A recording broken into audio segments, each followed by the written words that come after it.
a round of applause. We're so blessed here.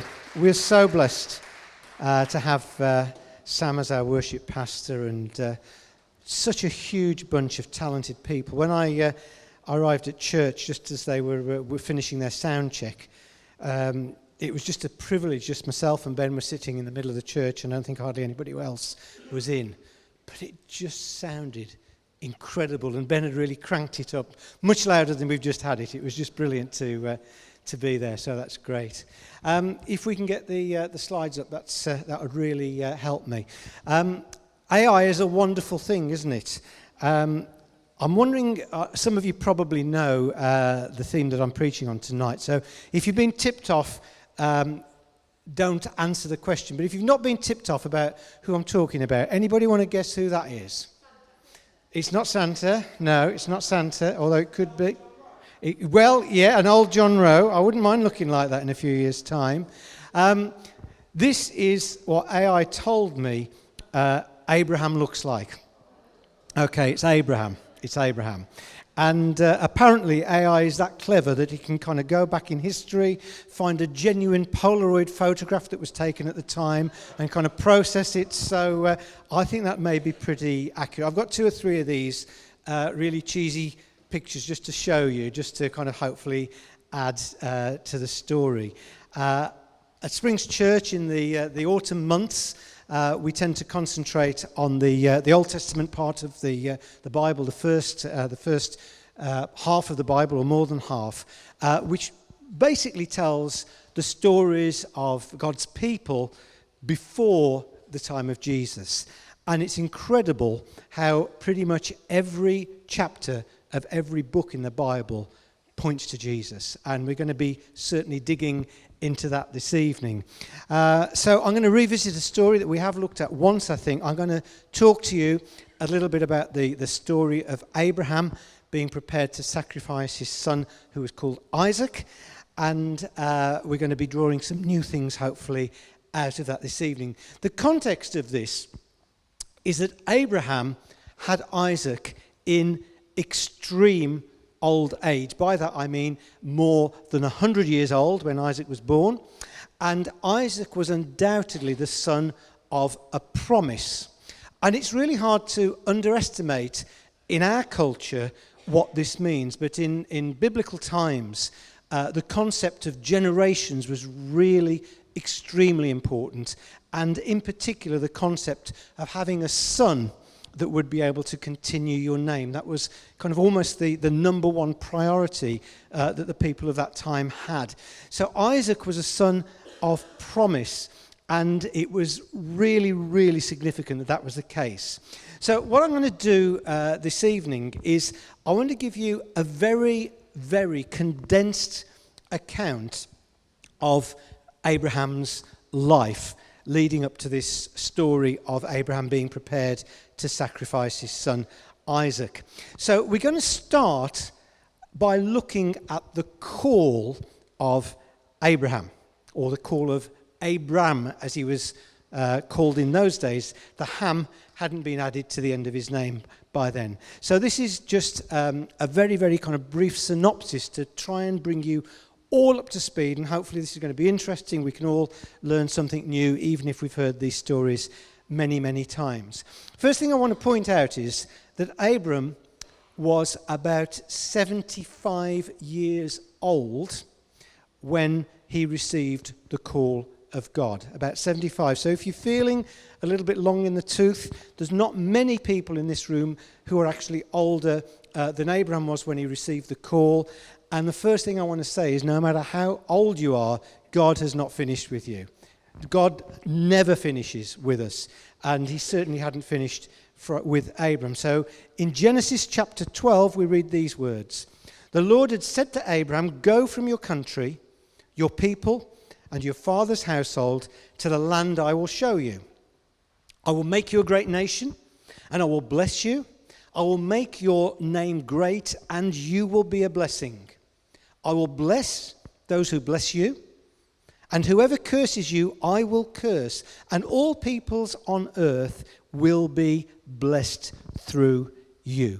Now, this is a really big deal because Abraham received a call from God at the age of 75.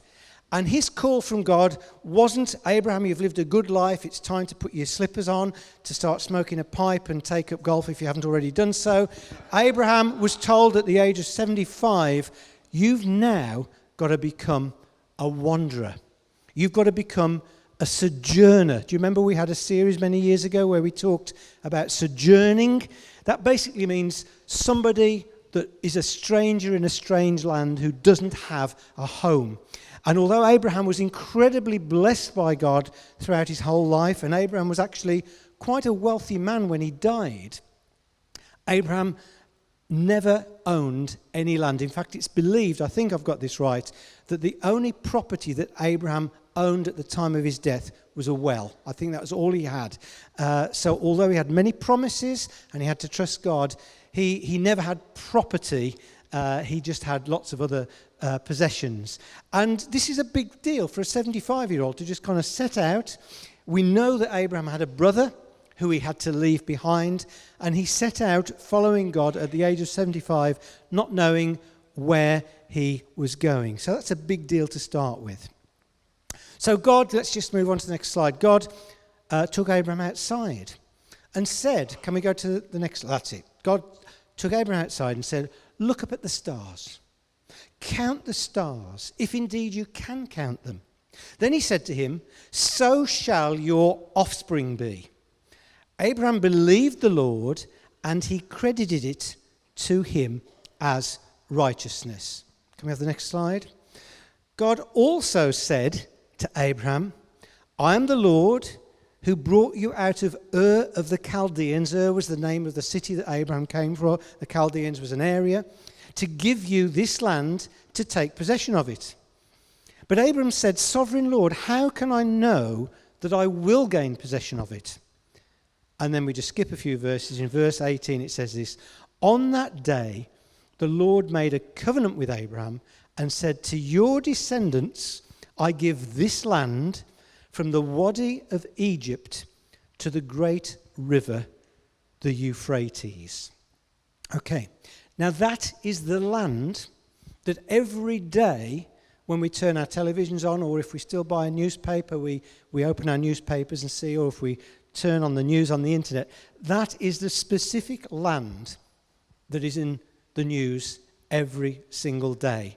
From the Wadi of Egypt to the great river, the Euphrates. And you can see there AI gave me a lovely picture of Abraham counting the stars in the sky. Because that's lovely, isn't it? It could be a Christmas card, couldn't it? Beautiful, beautiful.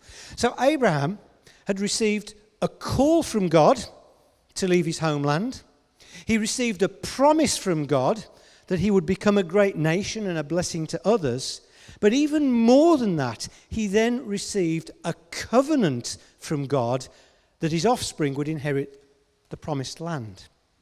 Now, a covenant, legally speaking, is the highest level of contract that you can have. You can have promises, you can have callings, but a covenant is something specific.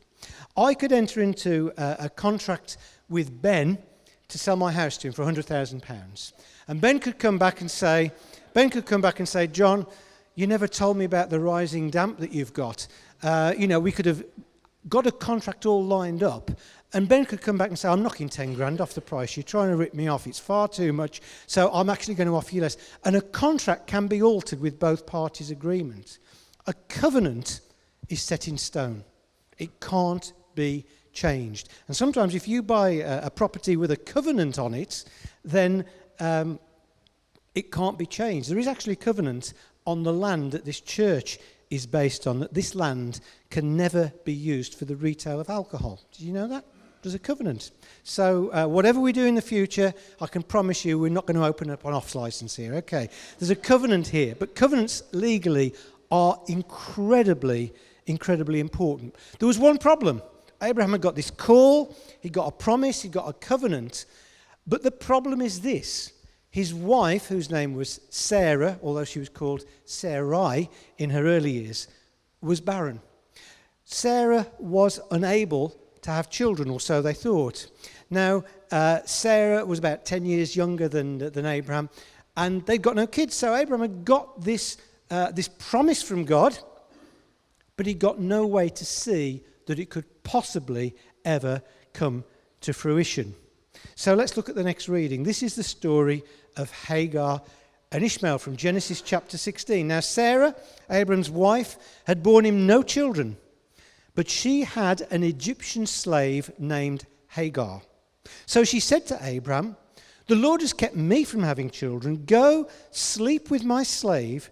Perhaps I can build a family through her." Abraham agreed.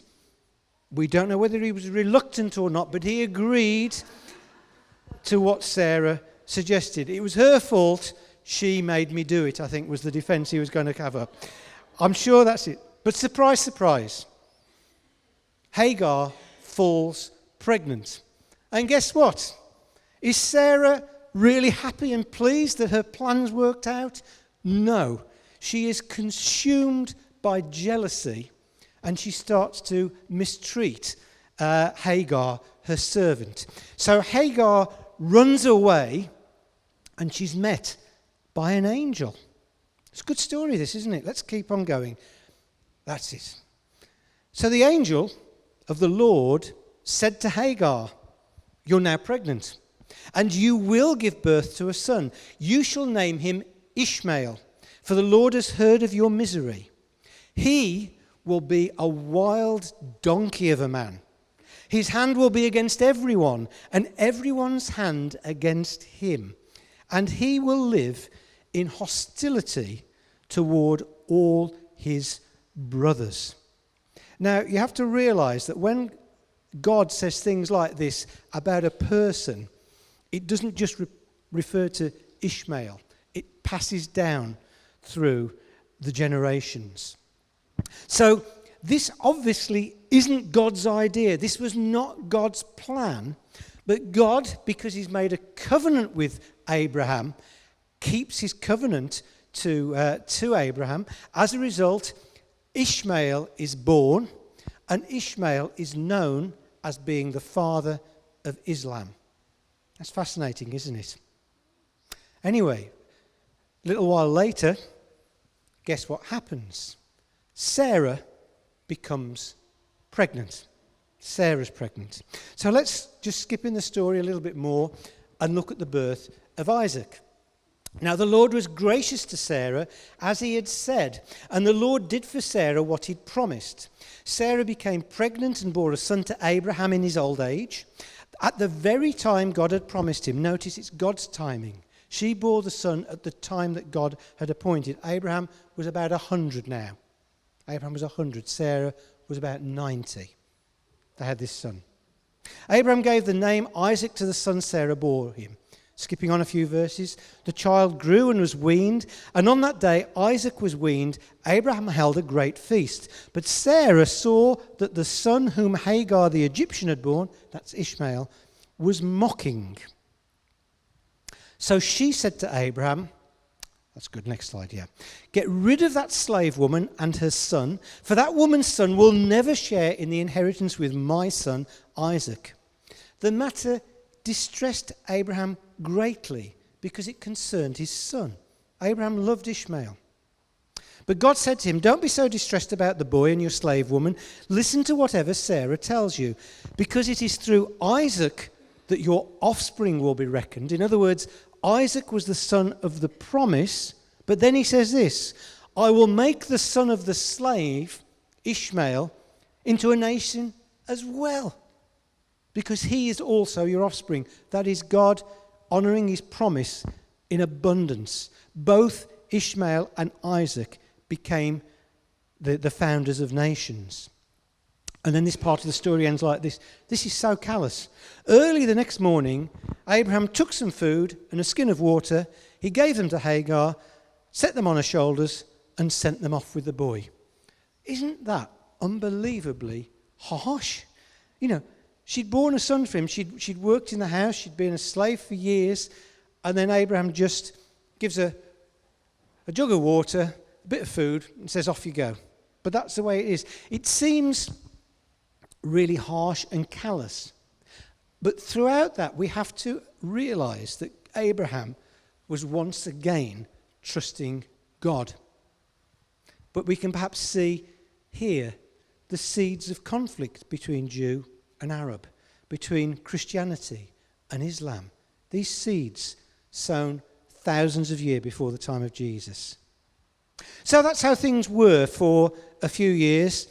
Hagar had gone off with Ishmael. We don't know where she went for now, but we knew that she was going to be blessed, or Ishmael was going to be blessed by God, but he was going to be a donkey of a man fighting with all of his brothers. And Abraham and Sarah started to raise Isaac. Now, this is the next AI picture I've got for you, which is as we move into the story of Abraham and Isaac.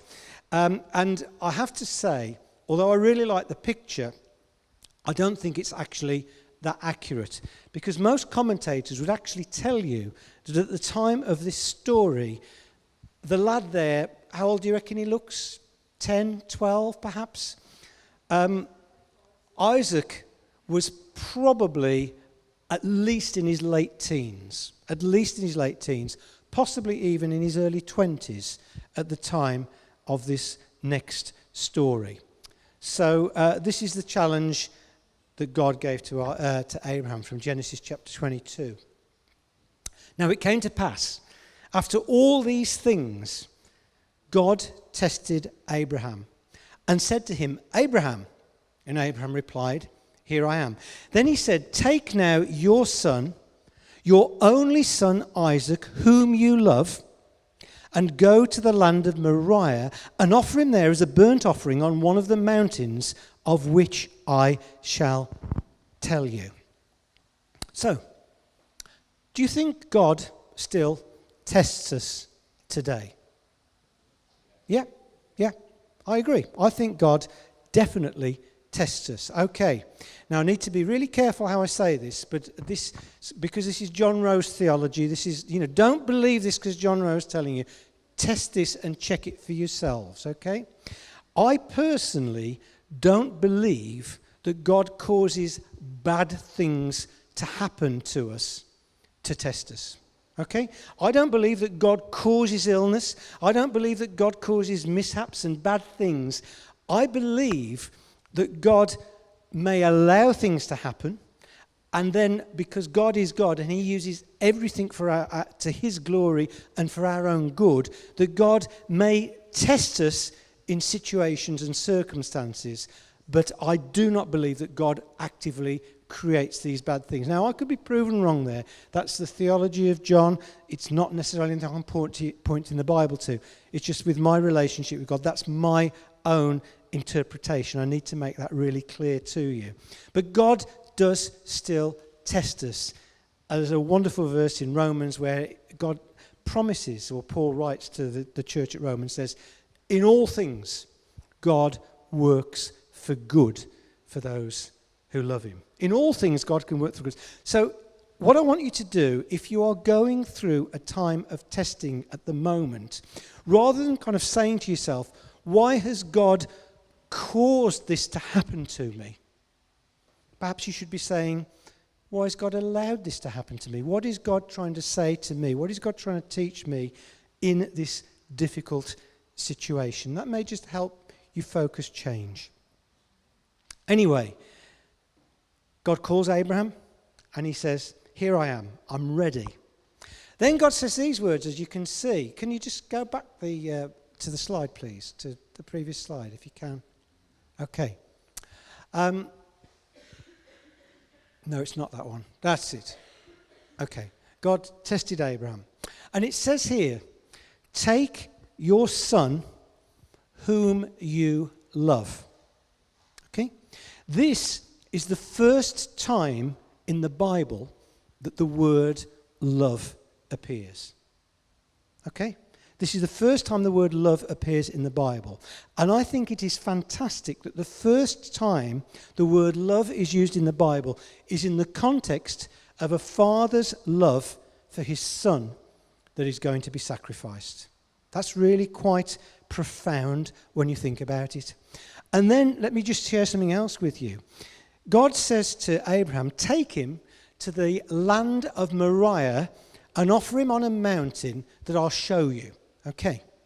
Now, the land of Moriah is hugely significant. In 2 Chronicles, chapter 3, verse 1, we read the story of King Solomon. Solomon was David's son, and Solomon was the king whom God had decided would build the temple. And we are told in 2 Chronicles, chapter 3, verse 1, this: Solomon began to build the temple of the Lord in Jerusalem. Yeah? Where? On Mount Moriah. That's incredible, isn't it? That geographically speaking, the mountain that 2,000 years before the time of Jesus, Abraham was tested on and asked to go and sacrifice Isaac, is, we can't say, it's pinpoint accurate, but we can definitely say that this occurred in the land of Moriah, which is where Jerusalem was, where God's own son was going to be sacrificed 2,000 years later. The links between Isaac and Jesus are incredible when we dig into this story. Now, the context of this challenge that God gave to Abraham is this.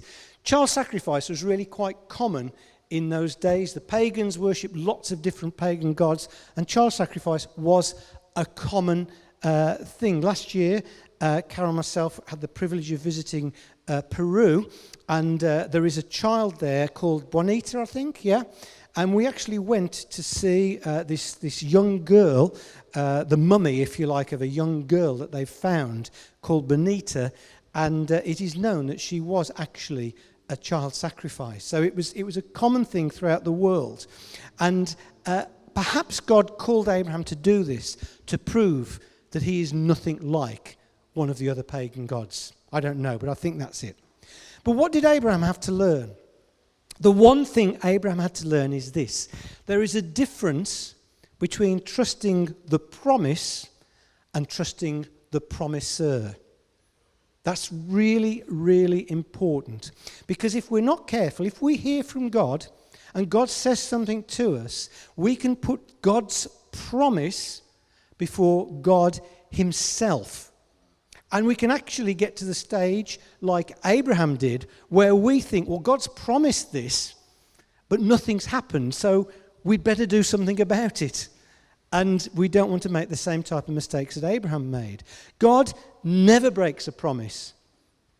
Sometimes he may make us a promise, and then we're called to a course of action which may actually seem in worldly terms, it would completely jeopardize things. But God is God. And if God makes a promise, he's going to keep it.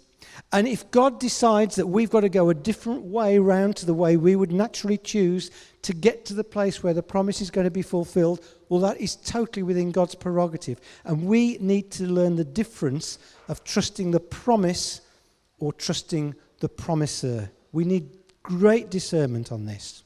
Okay, let's go to the next slide.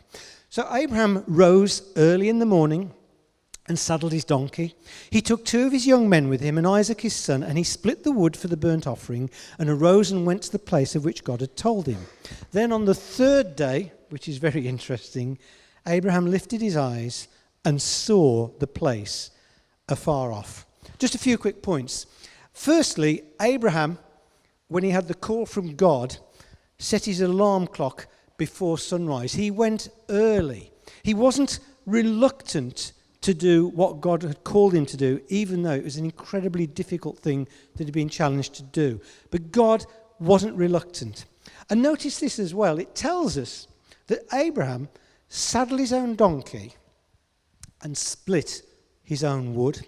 Now, that may not seem particularly important, but it's in the Bible, so it is important. Abraham, at this stage, was quite a wealthy guy. He got loads of servants. He got lots and lots of possessions. And he would normally have got his servants to saddle the donkey.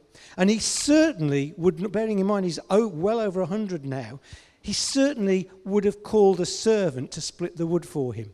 Those would be the menial tasks that Abraham would not normally have done. But because it was God's call, because it was God's job, Abraham did it himself. Perhaps if God has given us a promise and then God calls us to do something for him, he doesn't want us to take the easy way out. He wants us to get our hands dirty, to saddle our donkeys, to split our wood. If you're challenged about something, for some people, the easiest thing to do is just to make a charitable donation. You know, you're worried about a situation somewhere in the world and you feel a bit challenged. You think, oh no, I'll send some money. And it's almost as if, you know, you've done what you can. Sometimes we have to do far more. We can't pay people to do the dirty work that God wants us to do ourselves. We've got to be people that are prepared to do the dirty work, to saddle our own donkeys, to split our own wood. When I was preparing for this, I read one commentator, and this really hit home. One commentator says that Abraham split the wood with a heart that was splitting. Abraham split the wood with a heart that was splitting. This is really interesting because the Bible, in this whole story, tells us nothing at all about how Abraham felt. Did you notice that? It doesn't mention anything about the fact that this was a difficult thing for Abraham to do, or it was a challenge, or that he was upset. It just tells us factually what Abraham did. The reason for that is that Abraham acted on faith and not on feelings.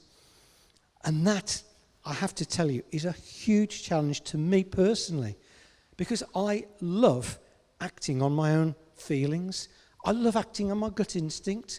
It's something that you know, and God gives us a gift of wisdom, God gives us discernment, but feelings are not as important as hearing from God and acting in faith, obeying when you don't understand.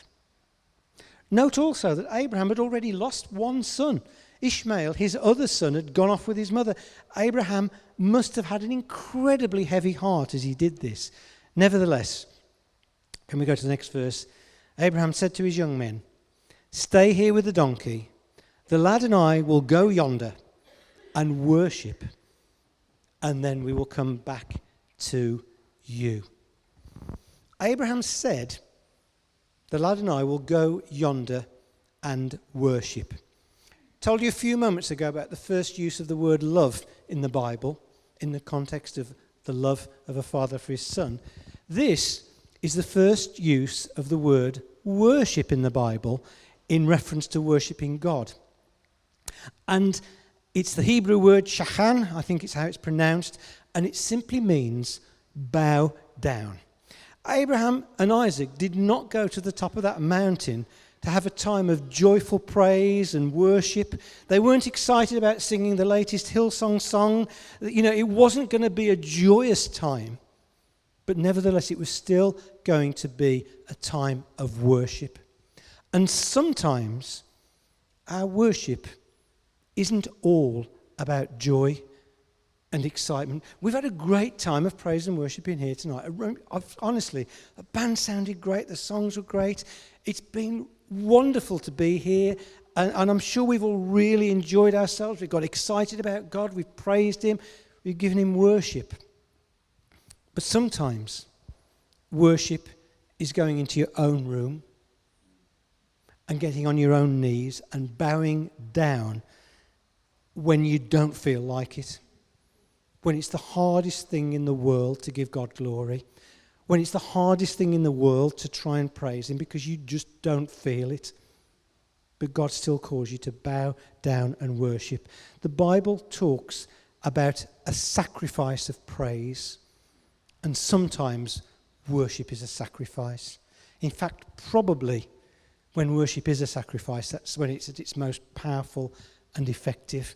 It's great to come and bounce along and clap and sing some joyful songs, and nobody's knocking that. But God needs worship all the time, and sometimes we have to bow down to him. Abraham also said to the young man, "We'll come back to you." What? We'll come back to you. We will come back. That's him and Isaac, isn't it? Does that mean that Abraham knew all along that God was somehow going to intervene? Not at all. There's a passage which we haven't got time to go into tonight in Hebrews chapter 11, which talks about all of the men of faith in the Old Testament. And this passage in the Old Testament talks specifically about Abraham. And it says that Abraham went to the mountain with his son Isaac to sacrifice him, not believing that God was going to rescue him as he did, as I'm sure you all know from the story, but actually believing in the power of God to raise Isaac to life. Because God had promised to Abraham that through Isaac, through Isaac's seed, the nations are going to come. Abraham knew that because God had promised it, somehow it would be carried on. But it doesn't mean that Abraham thought God was going to intervene in the way he did. Abraham was prepared to sacrifice Isaac, but he had so much faith in God, he still believed that somehow or other he would be coming back with Isaac. So Abraham took the wood of the burnt offering and laid it on Isaac his son. He took the fire in his hand and a knife, and the two of them went together. But Isaac spoke to Abraham his father and said, "My father." And he said, "Here I am, my son." Then he said, "Look, the fire and the wood, but where is the lamb for a burnt offering?" Abraham said, "My son, God will provide for himself the lamb for a burnt offering."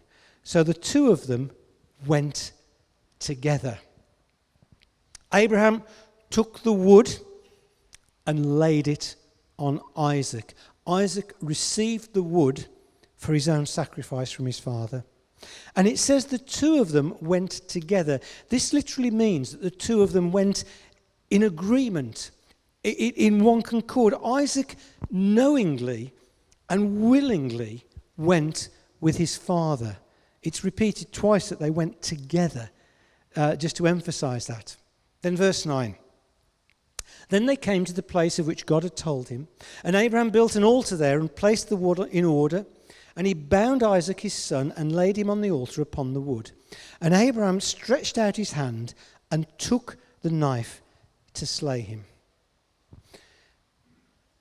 As I've already pointed out, Abraham was well over 100 years old when this happened. Isaac was in the prime of his life.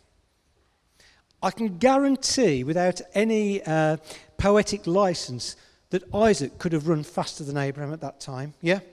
No 100-year-old guy is going to catch a 20-year-old lad, are they? Let's be honest. I can guarantee that Isaac was stronger than his dad. Isaac could have avoided this sacrifice himself, but he also submitted to his father's will, just as Jesus did 2,000 years later. The faith of Isaac should not be forgotten when we tell this story. But then, we get into the end. Verse 11. But the angel of the Lord called to him from heaven and said, "Abraham, Abraham." So he said, "Here I am." And he said, "Do not lay your hand on the lad or do anything to him, for now I know that you fear God, since you have not withheld your son, your only son, from me." Then Abraham lifted his eyes and looked, and there behind him was a ram caught in a thicket by its horns. So Abraham went and took the ram and offered it up for a burnt offering instead of his son. God showed Abraham that he was not like the pagan gods. He didn't want child sacrifice. But God was pleased with Abraham because he asked Abraham for the ultimate demonstration of love and commitment. He asked for Abraham's son. If there's somebody here tonight that is struggling with the concept that God loves you, and sometimes we do go through stages like this in our Christian walk where, for whatever reason, God seems a long way away, and you feel so unworthy, and you feel like you've let God down, and you feel so unlovely yourself that you cannot believe that God really loves you. This is the proof that you have. When God the Father wanted to show us the ultimate demonstration of his love and his commitment to us, he gave us his son, his only son. And we can say to the Lord, just as the Lord said to Abraham, "Now I know that you love me because you've not withheld your son from me." So Abraham went, took the ram, offered it for a burnt offering instead of his son. God still required a sacrifice. He didn't say, oh, forget it, we don't need a sacrifice. But God provided for the sacrifice, a substitute. 2,000 years later, on that same mountain, God provided the sacrifice, his only son. And then the last verse, Abraham called the name of the place, the Lord will provide. As it is said to this day, in the mountain of the Lord it shall be provided. Now, I've shared this before at Springs, but it's definitely worth repeating. I love the fact that Abraham named the place in reference to what he experienced on the mountain. Abraham did not name that mountain the Mount of Trial, or the Mount of Agony, or even the Mount of Obedience. He named it the Mount of Provision. What God did for him is how he named that mountain. When we look on our lives, we've all metaphorically climbed mountains in our lives. We've all gone through times of challenge and testing and difficulty, and I know some people are going through that now. And when you look back on previous times of testing, it's so easy to say, oh gosh, that time that I went through that, it was terrible. I had a shocking time. You don't know how much I suffered with mourning and grief when I lost somebody I loved. You don't know how difficult it's been for me. The way that God challenged me then, gosh, I really had to cling on to my faith. I didn't feel like reading the Bible, but I forced myself to do it, but oh, it was hard. We shouldn't be naming our mountains like that. We should be able to look back on how God has come through for us and name the trials that we've had on the basis of what God did for us rather than what we went through. That is so important. So what have you called your mountains? What have you experienced? What mountains have you climbed? I don't know. So can you see that Isaac's life is a complete picture of what Jesus went through 2,000 years later? A complete picture. Both Jesus and Isaac were loved by their father. The first time the word love is mentioned in the Bible, they were loved by their father. Both Isaac and Jesus offered themselves willingly. Both carried wood up a hill to the place of sacrifice. Both were sacrificed, or Isaac was going to be sacrificed, on the same hill. Both were delivered from death on the third day. But there is one difference. Isaac said to Abraham as they were going up, "Where is the lamb?" 2,000 years later, when John the Baptist was on the earth, preaching about the coming Messiah, he saw Jesus. And you know what he said? "Behold, the Lamb of God who takes away the sin of the world." Jesus was the ultimate sacrifice. Jesus was the ultimate sacrifice for our sin.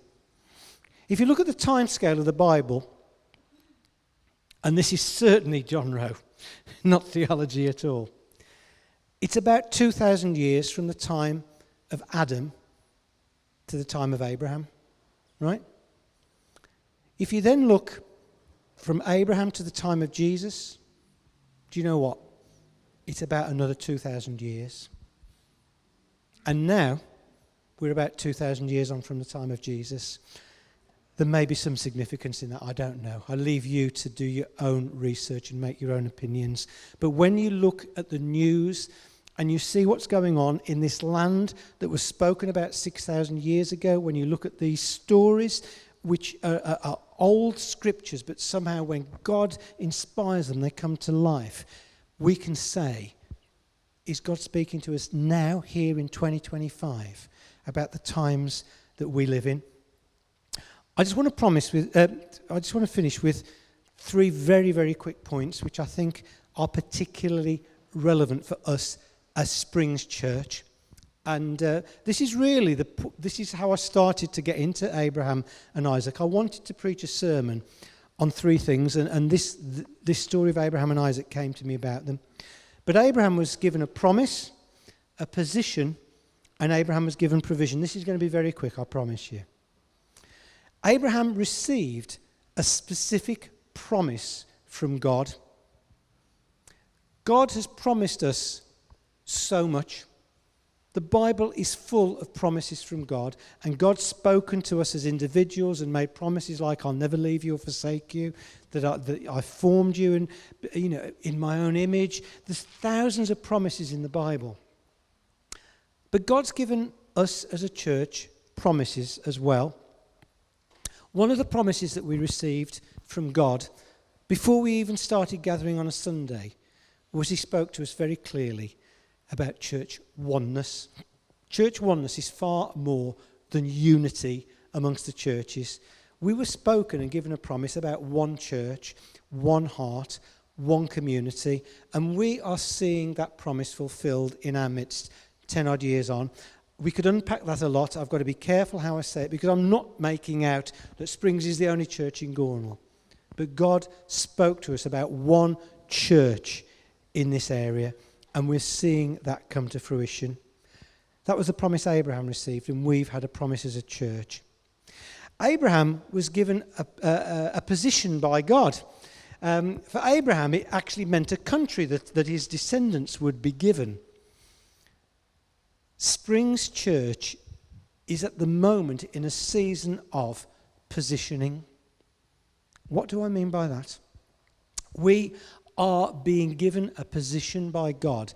And I just want to call this out, and I want you to think about what this may mean. Firstly, we are being given a position of influence as a church. That can be influence in a number of ways, but we have more connections with any of the local schools than we've ever had. We've got people here that serve as schools governors. We're being given a position of influence with the other churches, where Springs is undoubtedly taking a lead in the area. The fact that we've got an Alpha course at the moment with nearly 60 people taking part is not a coincidence. We've been given a position geographically. And you all know what's going on about whether we're going to get these buildings or not. But God has called us and given us promises about this location. We're called to Gornal, and we're right here in the heart of Gornal. 10 years ago, we would not have believed what's happening. We wouldn't have believed it. But we also need to be positioned to receive God's provision.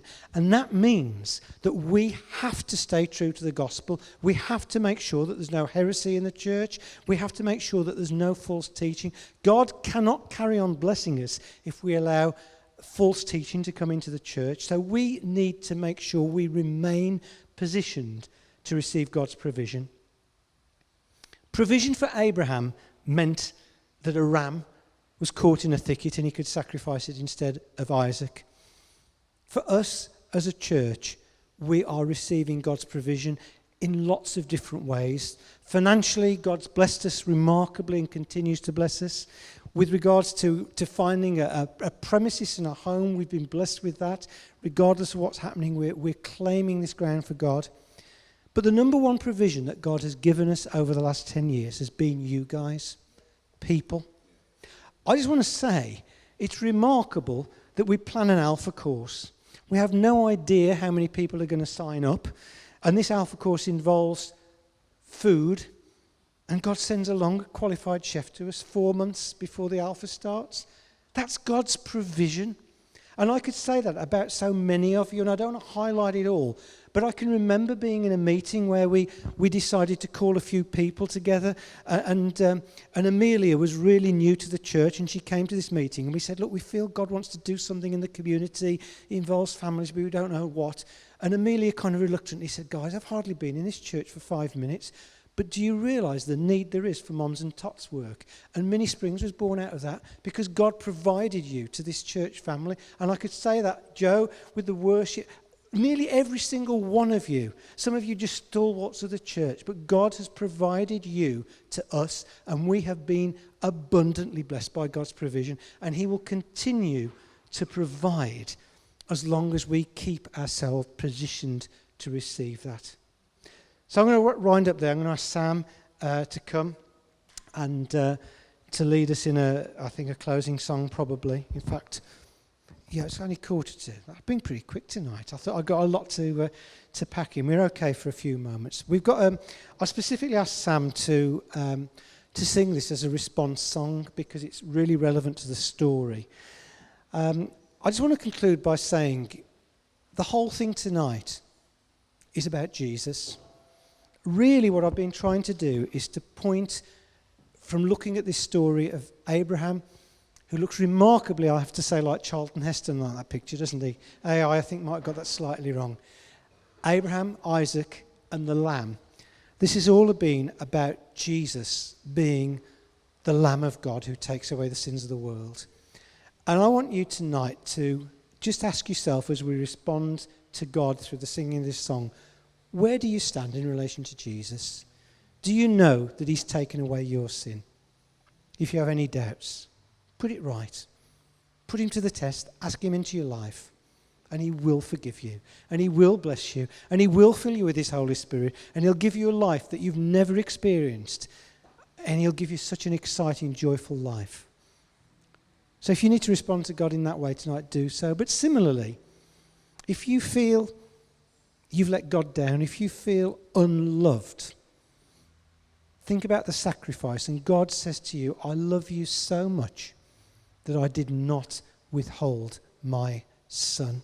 There was nothing more I could give to prove how much I love you. And God just wants to say to you tonight, I love you. Just hear that. I love you. From the Father of God, the Father heart of God, directly to you. Thanks, Sam.